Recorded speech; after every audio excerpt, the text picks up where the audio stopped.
بسم اللہ الرحمن الرحیم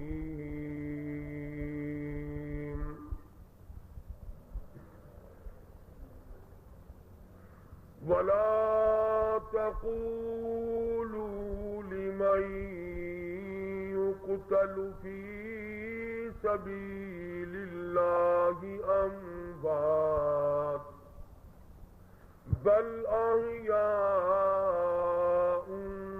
ولكن لا تشعرون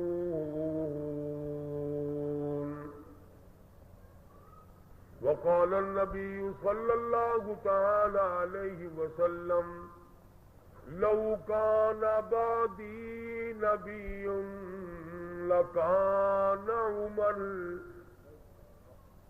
وقال النبي صلى الله تعالى عليه وسلم أرحم أمتي بأمته أبو بكر وأشدهم في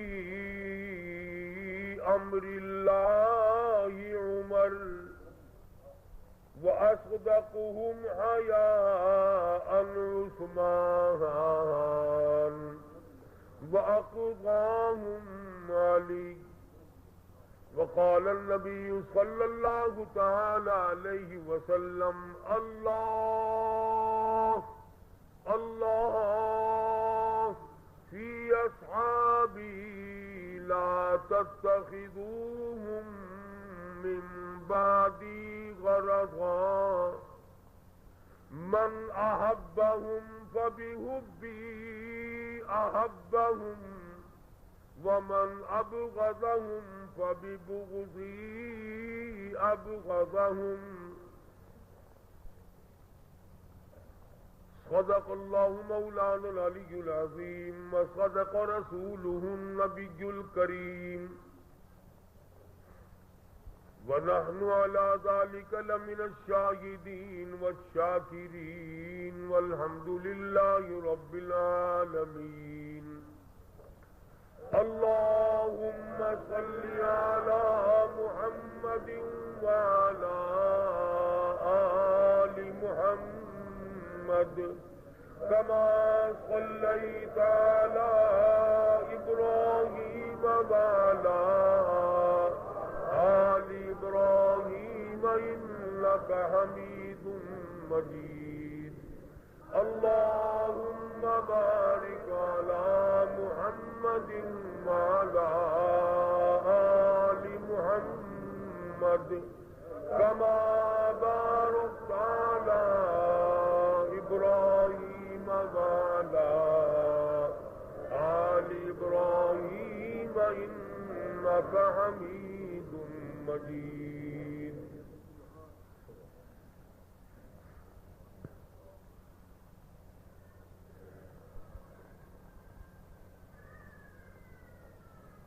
آپ حضرات جگر گوشہ رسول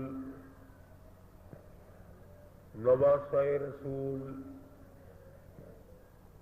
سیدہ فاطمۃ الزہرا رضی اللہ تعالی عنہا کے لخت جگر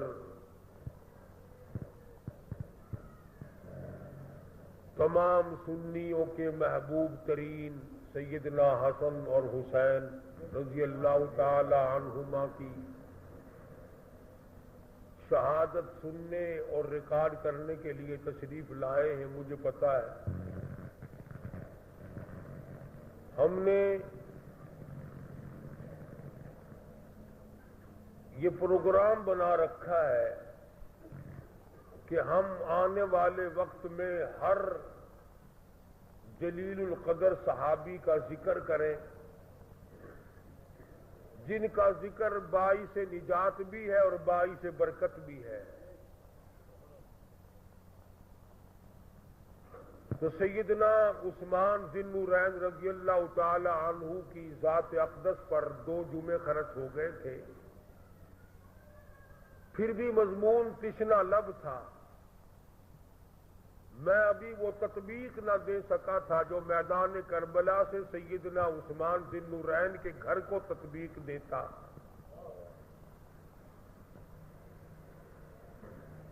اس کے بعد تاریخ آتی ہے یکم محرم الحرام کو امیر المومنین خلیفۃ المسلمین قاتل المشرکین والزندیقین والمنافقین سیدنا فاروق اعظم سب قید رضی اللہ تعالی عنہ کی،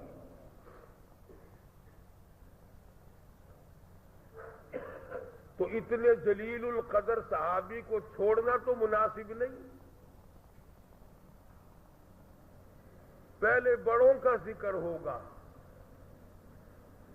انشاءاللہ۔ طبیعت تو آج بھی ٹھیک نہیں، اللہ پاک توفیق دے گا، سیدنا امام حسین رضی اللہ تعالی عنہ کی شہادت آئندہ جمعہ آپ حضرات کے سامنے آئے گی۔ یہ کوئی فرض اور واجب نہیں کہ 10 محرم سے پہلے پہلے کی جائے، وہ 11ویں محرم ہوگی۔ میں اس جلیل القدر عظیم ترین آدمی کا ذکر کیوں نہ کروں جس کو محبوب دو عالم صلی اللہ علیہ وسلم نے آج بھی اپنے سینے سے لگا رکھا ہے۔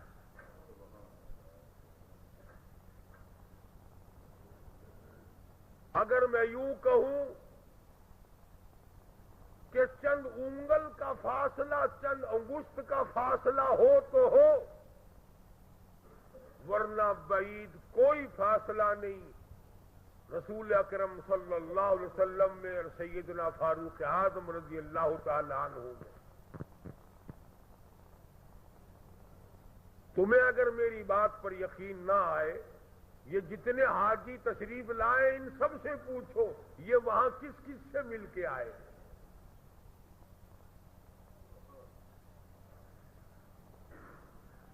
سیدنا فاروق اعظم رضی اللہ تعالی عنہ کی ذات وہ عظیم ذات ہے، اللہ کے نبی نے اللہ پاک جل شانہ سے جھولی پھیلا کر مانگ کے لیا ہے۔ توجہ فرمائیں گے تو بڑی بات پلے پڑے گی۔ مانگنے والا محمد مصطفیٰ ہو اور دینے والا خدا ہو،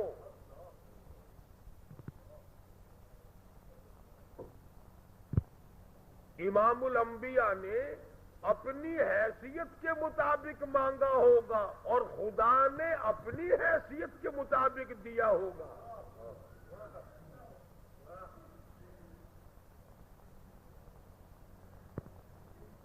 مانگنے والا بھی دیکھے اور دینے والا بھی دیکھے، پھر پتہ چلے گا آپ کو کہ جو چیز مانگی ہے وہ کتنی بڑی ہے اور اللہ نے جو چیز دی ہے وہ کتنی بڑی چیز ہے۔ میں اور آپ کسی سے مانگیں گے 2-4 روپے، 200-400 روپے مانگیں گے، رشتہ ناتا مانگیں گے، دھن دولت مانگیں گے۔ اس نبی نے مانگا، اللہ پاک نے فرمایا میرے محبوب اگر آپ چاہیں تو میں آپ کے منہ مبارک کے لعاب کو سونا بنا دوں۔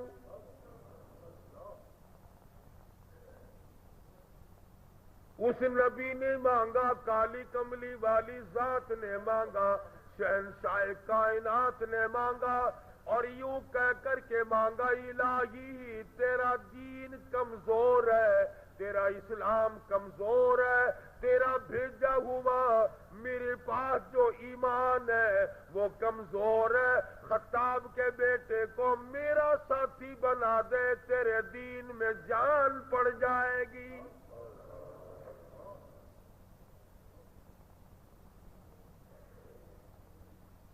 گویا فاروق اعظم اسلام کی شان و شوکت ہے، اسلام کی عظمت بن کر آئے، اسلام کی سربلندی بن کر آئے، اور محبوب دو عالم صلی اللہ علیہ وسلم نے مانگا خدا نے دیا۔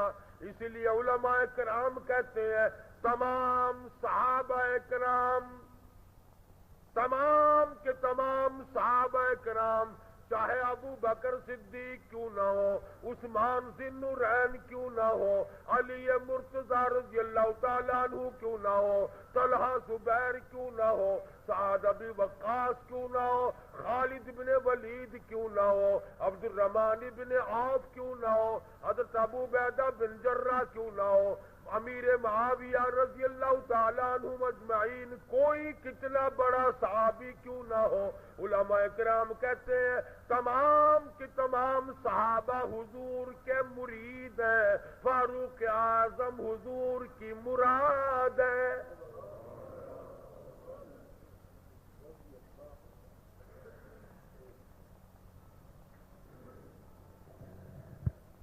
نقطوں سے شان کا پتہ چلتا ہے.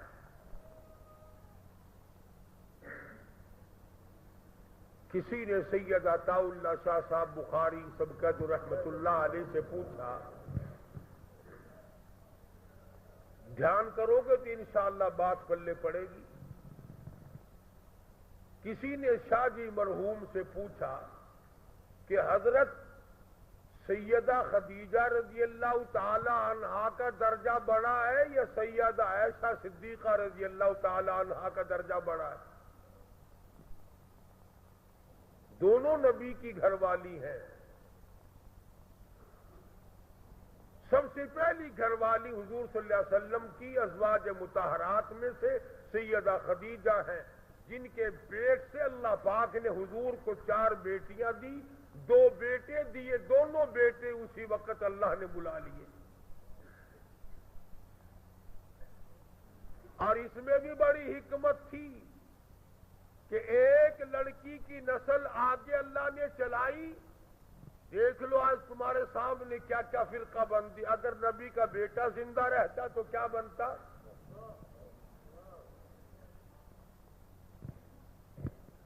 تو شاہ جی مرحوم سے کسی نے پوچھا کہ سیدہ خدیجہ کا درجہ بڑا ہے یا سیدہ عائشہ صدیقہ کا درجہ بڑا ہے؟ تو شاہ جی مرحوم نے جواب دیا کہ ترازو تو میرے پاس نہیں جو میں درجوں کو تول لوں. اتنی بات معلوم ضرور ہوتی ہے کہ خدیجہ محمد ابن عبداللہ کی بیوی ہے اور عائشہ صدیقہ محمد الرسول اللہ کی بیوی ہے.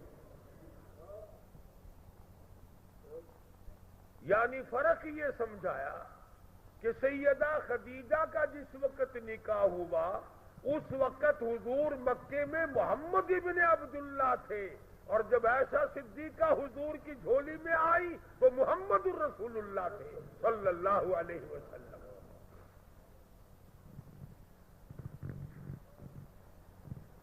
ایک دن سیدہ عائشہ صدیقہ اور سیدہ فاطمہ الزہرا رضی اللہ تعالی عنہا, خالہ بھانجی بیٹی ماں بیٹی بیٹھی ہوئی تھی. آج ہماری عورتیں تو دنیاوی ضروریات کی گپیں ماریں گی.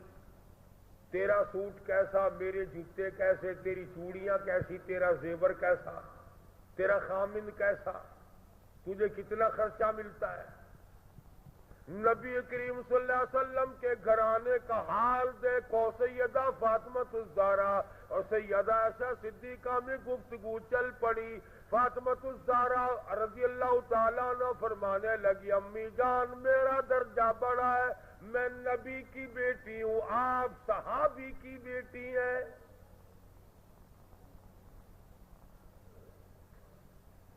میں نبی کی بیٹی ہوں بلکہ امام الانبیاء کی بیٹی ہوں, شہنشاہ کائنات صلی اللہ علیہ وسلم کی بیٹی ہوں, آپ ابو بکر صدیق کی بیٹی ہیں. ذہانت تو دیکھیے, علم تو دیکھیے عائشہ صدیقہ رضی اللہ تعالی عنہا کا. خدا کی قسم, جس کو خدا کے سلام آئے, جن کو جبریل کے سلام آئے, حضور جن کی جھولی میں ہو تو قرآن اترے.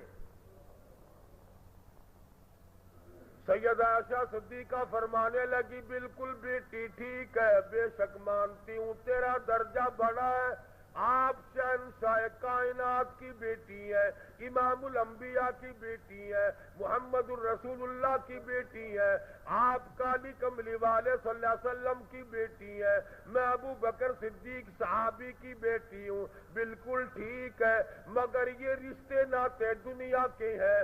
لخت جگر میں نے تیرے ابا سے سنا، شہنشاہ کائنات صلی اللہ علیہ وسلم سے سنا، جس عورت کا نکاح جس آدمی کے ساتھ ہوگا قیامت میں اسی کے ساتھ اٹھے گی، اسی کا پلہ پکڑ کے جنت میں جائے گی۔ تو خاتون جنت ہے فاطمہ، میں نے تیرے ابا سے سنا ہے اس بات کے مطابق جس وقت جنت کا داخلہ ہوگا تیرے ہاتھ میں علی مرتضیٰ کا ہاتھ ہوگا، میرے ہاتھ میں امام الانبیاء کا ہاتھ ہوگا۔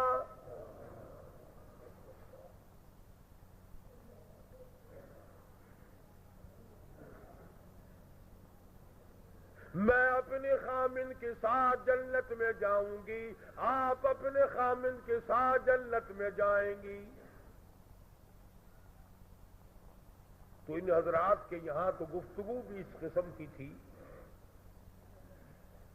فاروق اعظم رضی اللہ تعالی عنہ آپ صلی اللہ علیہ وسلم کی مراد مانگ کے لیا، ایسے وقت میں مانگا جب مسلمان پریشان تھے، مسلمانوں کو اپنا ایمان اظہار کرنے کا موقع نہیں تھا، مخفی اسلام رکھتے تھے۔ یہ اسلام کا شیر آیا، بہادر آیا تو تمام صحابہ کرام، بعض نے لکھا ہے جس دن فاروق اعظم مسلمان ہوئے اللہ کی دھرتی پہ آسمان کے نیچے کل 14 مسلمان تھے، اور ایک روایت یہ ہے کہ 39 مرد عورت پہلے تھے، 40 میں فاروق اعظم ہے۔ پھر بھی لمبی چوڑی کوئی بات نہیں، اور ایمان لانے کا سبب بھی بڑا عجیب بنا ہے۔ کفر میں بڑے پکے تھے، پکا آدمی ہر جگہ پکا ہوتا ہے، ڈھیلا آدمی ہر جگہ ڈھیلا ہوتا ہے۔ ایک دن بت کی پوجا کر رہے تھے، اس بت میں سے آواز آئی، اتنا بڑا آدمی ہو کر تیری مت ماری گی، مجھ پتھر کو پوج رہا ہے، خدا کی پوجا کر۔ حضور صلی اللہ علیہ وسلم کے بارے میں خیال ہوا کہ یہ شاعر ہے، قرآن کریم پڑھتے ہوئے سنا، تردید ہوتی چلی گئی۔ کفار مکہ اکٹھے ہوئے، کہنے لگے نبی کی تحریک کو ختم کرو، نبوت کو قتل کر دو، امام الانبیاء صلی اللہ علیہ وسلم کو قتل کر ڈالو، یہ تحریک ختم ہو جائے گی، دین ختم ہو جائے گا، اسلام ختم ہو جائے گا۔ مشورہ ہوا آپس میں بیٹھ کر اس کام کو کون کرے، سارے مکے والوں نے اتفاق کیا خطاب کا بیٹا کر سکتا ہے۔ پتہ چلا کہ کافر بھی بڑا بہادر شمار کرتے تھے، اپنے ذمے لے لیا، تلوار لی، چل پڑے قتل کے پروگرام سے، ارادے سے۔ صحابی راستے میں ملے، انہوں نے تیور بدلے ہوئے دیکھے تو گھر کا راستہ پھیر دیا، کہا کہ تیری بہن اور بہنوئی دونوں مسلمان ہو چکے، تمہارے گھر میں دین داخل ہو چکا ہے۔ اسی وقت طبیعت میں مزید جلال آ گیا، میرے گھر میں دین آ گیا، ایمان آ گیا، اسلام آ گیا۔ دروازے پہ جا کے دستک دی، دروازہ زور سے کھٹکھٹایا، بہن سمجھ گئی میرا بھائی آ گیا جو ابھی کفر میں ڈوبا ہوا ہے۔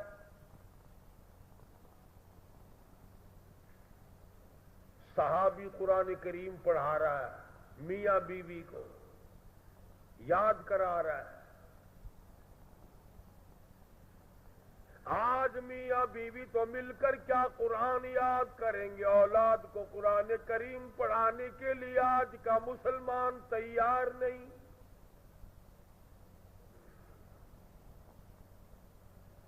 صحابی کو چھپا دیا، اندر داخل ہوئے، پوچھا تم کیا کر رہے تھے، کیا پڑھ رہے تھے؟ فوراً جواب دیا اور کہہ اٹھے تجھے کیا مطلب ہے؟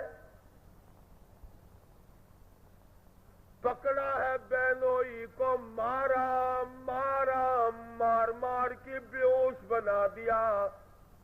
بہن اٹھی، کہنے لگی اے عمر، آج کیا اپنی بہن کو بیوہ کرنے کا ارادہ ہے؟ اجاڑنے آئے ہو، بسے ہوئے گھر کو برباد کرنے آئے ہو۔ بہنوئی کو چھوڑ دیا، بہن کو پکڑ لیا، اتنا مارا اتنا مارا، ناک سے خون جاری، آنکھوں سے خون جاری، منہ سے خون جاری، مارا ہے اپنے دین کی وجہ سے۔ اللہ پاک نے بہن کو توفیق دی، وہ کہنے لگی ہے عمر، دل سے نکال دی یہ بات کہ مار مار کے توحید کی امانت میرے سینے سے نکال دو گے۔ یہ تو خون کے قطرے قطرے میں بسی ہوئی ہے، رگ و ریشوں میں بس چکی ہے۔ تو مارتا تھک جائے گا، میں مار کھاتی نہ تھکوں گی۔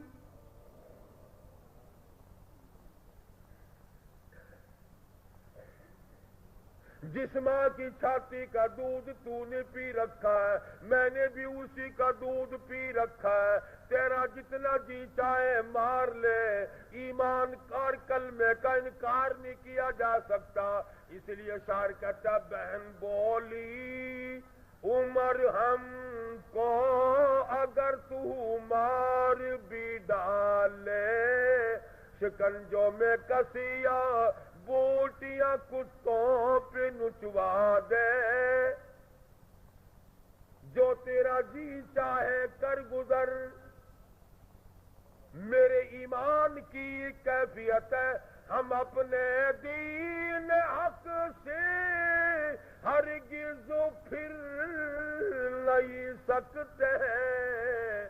بلندی معرفت کی مل گئی ہے، گر نہیں سکتے۔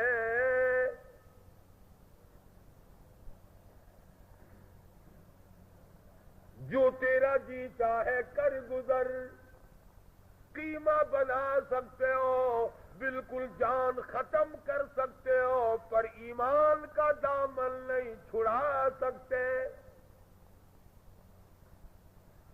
عورت ذات اور حالت یہ ہے، بہن سے نام حق، آنکھوں سے آنسو، منہ سے خون جاری۔ عمر کے دل پہ اس نقشے سے عبرت ہو گئی تاری۔ سوچتے ہیں میرے سامنے کبھی بولی نہیں، آج کیسے بول رہی ہے؟ کیا بات ہے؟ بھائی سے ڈر جانے والی بہن، روب کھانے والی بہن، کبھی میرے سامنے کلام نہیں کیا۔ کس چیز نے آج اتنی طاقت دے دی، جرأت دے دی، شجاعت دے دی، بہادری دے دی، اسپرٹ داخل کر دی؟ آج مجھے چیلنج کر رہی ہے، علل اعلان کہتی ہے تو مارتا جا، میں مار کھاتی جاؤں گی۔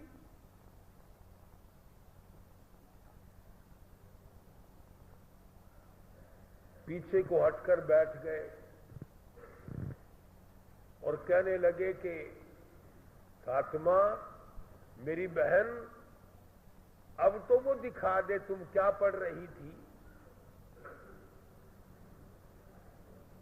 ایسے وقت میں بھی قرآن کریم کا تقدس ملحوظ ہے۔ پاکستان کے مسلمانوں، تم نے اخبارات میں پڑھا سنا، شرم نہیں آئی؟ 15 شہروں میں قرآن کریم کی توہین کی گئی، اللہ کے قرآن پہ پخانے کیے گئے، گندگی میں پھینکا گیا، جلایا گیا۔ آج اللہ کا قرآن میرے تیرے دروازے پہ کرلاتا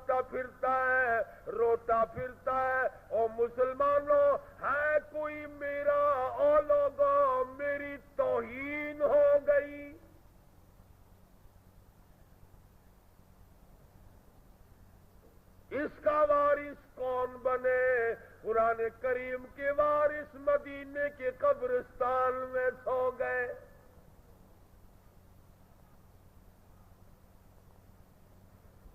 فاطمہ بنت خطاب نے اس وقت میں بھی ادب کو ملحوظ رکھا. کہنے حالانکہ بال پھٹے ہوئے ہیں، کپڑے پھٹے ہوئے ہیں، خون پھونک رہی ہے، خامد بے ہوش پڑا ہے، ایسی حالت میں بھی کہتی ہے میں تجھے دکھا تو دیتی مگر تو کافر پلیت ہے. قرآن کریم میرے اللہ میاں کا مقدس کلام ہے.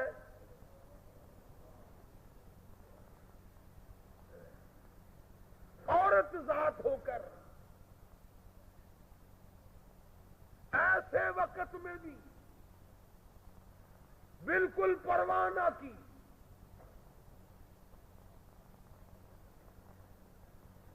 آج ہم قرآن مجید کی جھوٹی قسمیں کھانے کے لیے تیار ہیں، اس کو تعویذ گنڈوں میں استعمال کرنے کو تیار ہیں. مر جائے کوئی میت کی بغل میں رکھ کر قبر تک لے جانے کا مشغلہ بنا لیں گے. اور قرآن کریم کے وارث کہاں گئے؟ قرآن کریم کے مالک کہاں چلے گئے؟ جو یوں پوچھے بے ادبی کرنے والوں تم کون ہو؟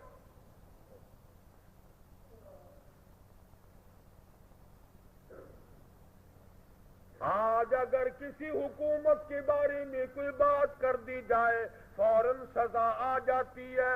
اگر کسی کے بارے میں کچھ کہہ دیا جائے فوراً قانون حرکت میں آتا ہے، حکومت کے کارندے حرکت میں آتے ہیں. اور CID والوں، انٹیلیجنس والوں، کہاں گیا تمہارا محکمہ؟ اللہ کے قرآن کی بے عزتی ہو گئی.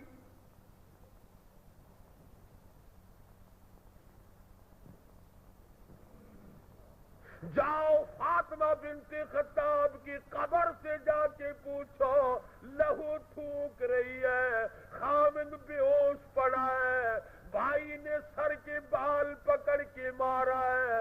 ارے اور اندازہ لگاؤ، ایک تو مارنے والا غیر ہو، رب ذوالجلال کی قسم یہ فاطمہ بنت خطاب کے جگر سے پوچھو، مارنے والا بھائی ہے، مار کھانے والی بہن ہے.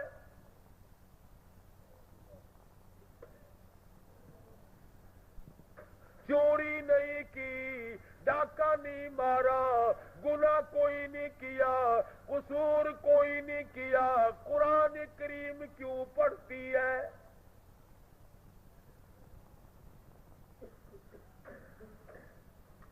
کہنے لگی میں تمہیں دکھا تو دیتی مگر تو ابھی کافر پلیت ہے. وہ میرے اللہ کا کلام پاکیزہ ہے، پاک ہے. وہ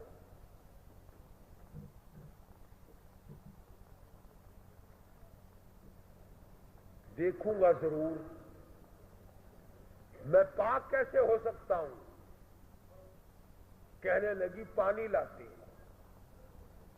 اندازہ لگاؤ، قربان جاؤں فاطمہ بنت خطاب، تیری ایک ایک ادا پہ روتی جاتی ہے، خون تھوک رہی ہے، پانی لا رہی ہے، اور پانی لا کر کے بھائی کے اوپر پانی ڈالتی جاتی ہے، خون بھی تھوک رہی ہے، آنسو بہا رہی ہے، اور آسمان کی طرف چہرہ اٹھا کر یوں چپکے سے جھولی پھیلا دی. الہی باہر کو میں دھو رہی ہوں، اندر کو تو پاک کر دے.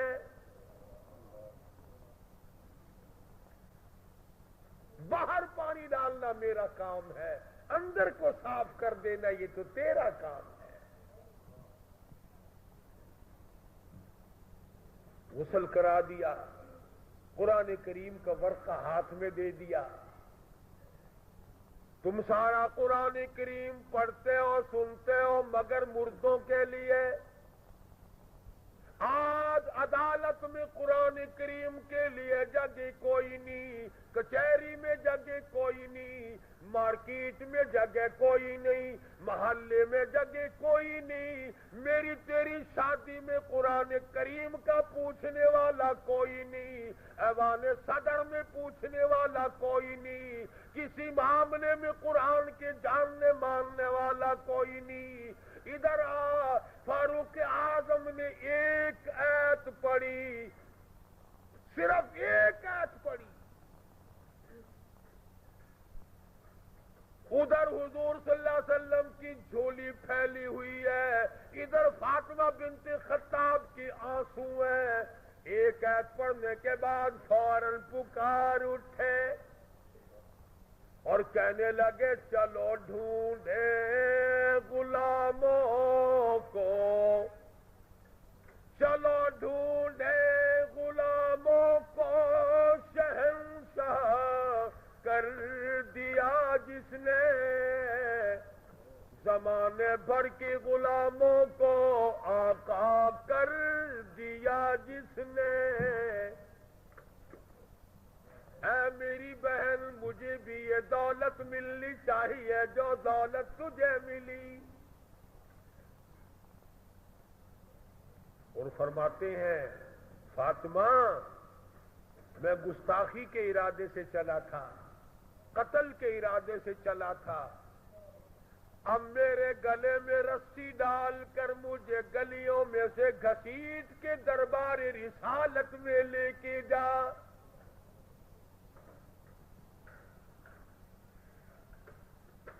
سجدہ شکر کیا بہن نے, الہی تیرا شکر ہے میرے بھائی کو ہدایت ہو گئی, میں اپنی مار بھول گئی, میں اپنا دکھ بھول گئی, اپنی پریشانی بھول گئی, زخموں کو بھول گئی.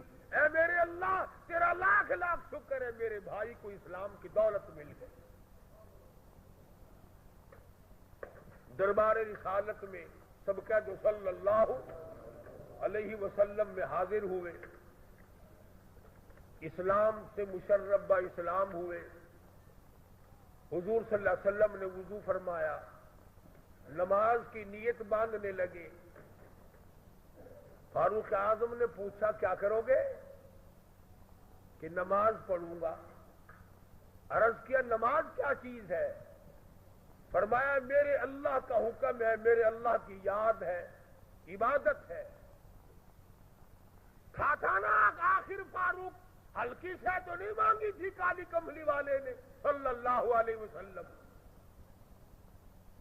بہادر بول اٹھا میرے آقا, وہ دن گئے جب آپ کوٹڑی میں نماز پڑھا کرتے تھے, چھپ چھپ کر نماز پڑھا کرتے تھے.